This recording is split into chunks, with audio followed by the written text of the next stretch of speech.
Hey y'all, Moses here. Welcome to the third episode of PUBG Breakdown. So today I'm going to be covering something that was requested in the first video, and that is showing the loot phase and my kind of strategy with collecting loot in the early game. So the first video I did for PUBG was the early and mid game guide. It's pretty dated now, so I thought that this would be a good thing to revisit, or a good topic to revisit. The only problem with the early game is that it is fairly RNG based. Now, RNG is an aspect of the game that a lot of people struggle with, myself included in some instances, because there's nothing worse than dropping into an area that has no guns, or the other guy's got a gun and he shoots you and there's nothing you can do about it. That's just part of the game as it is in the early part of a round. So what I want to focus on are just some concepts and some of the strategies I employ in the early game that I apply to every round, that not necessarily that doesn't necessarily work out every time. So the three key components of efficient early game for me are the removal of enemy players, so killing as many enemy players in the early game when they're weak as possible.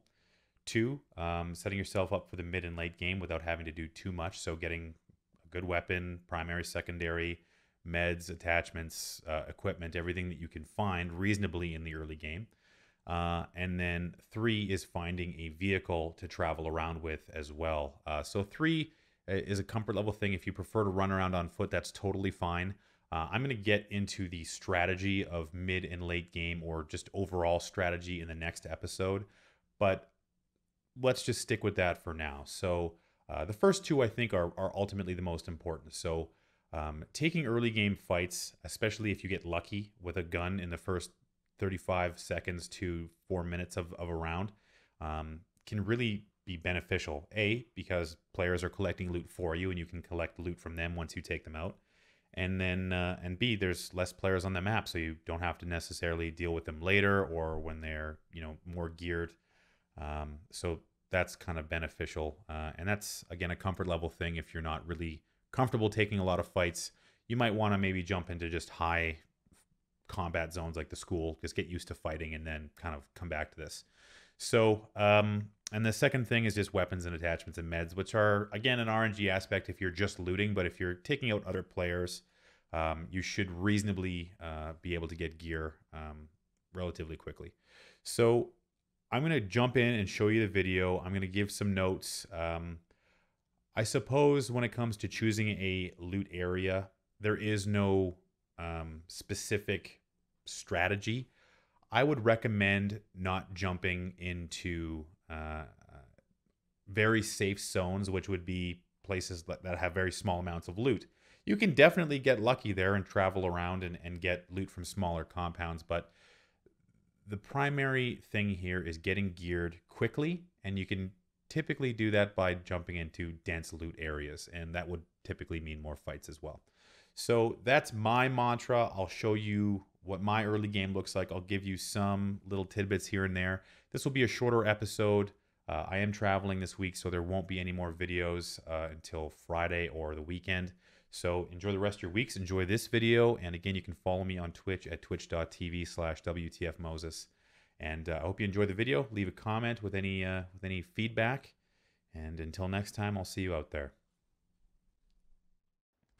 Okay, so as you can see, I am in the military base. Now, the military base is great because it is filled with all sorts of high-level attachments, but it is also a very popular loot zone. So the key here is getting armed first.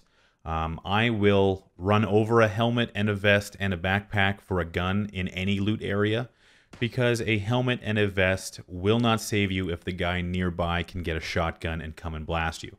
So picking up a gun and securing early game kills here is my go-to, especially in a place that is filled with guns.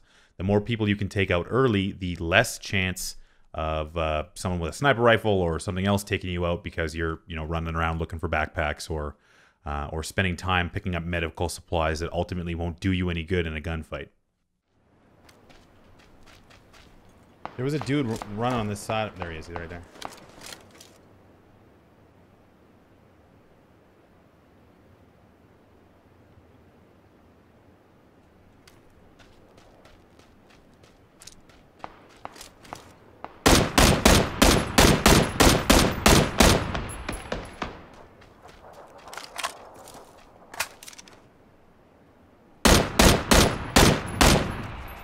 There's 2, actually. Perfect. Some things to note about loot spawns, and I would like to do this video on its own someday, but I'll give you a quick idea as to how I believe loot spawns actually work. So just treat every single spawn that you see as a loot node. Now, every type of node, be it a weapon node, equipment node, or attachment node, or medical node, has the ability to roll a certain item based on, rarity, depending on how the devs have set it up. So let's pretend a weapon spawn can spawn a SMG, shotgun, or AR. So for every weapon spot, let's say M416 is the most rare in the AR tier, and it'll spawn at a 10% rate, shotguns at 20%, and so on and so forth with various weapons. Now, the military base has a high density of weapon spawns that typically will roll at a higher tier due to the houses or the buildings they're found in.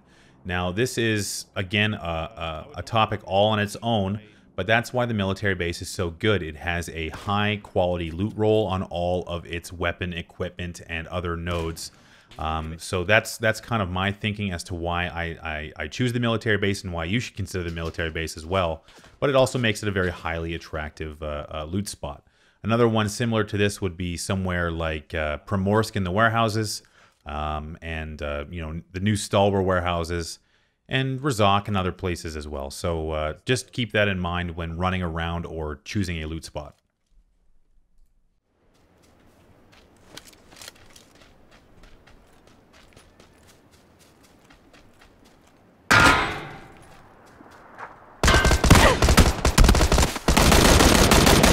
Jesus Christ.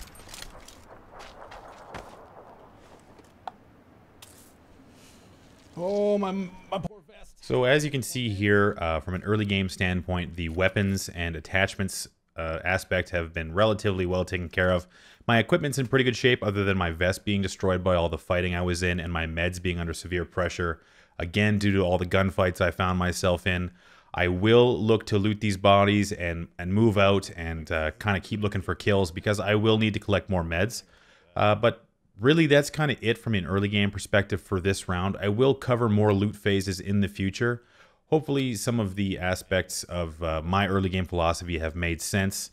If you have anything you want to add, of course, leave a comment down below. There will be more clips and a couple of other little interjections by me as the video progresses. Not a lot to go off of on this particular round, but hope you enjoy the rest of the clips, and let's move on from here.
Just a quick note about the positioning here.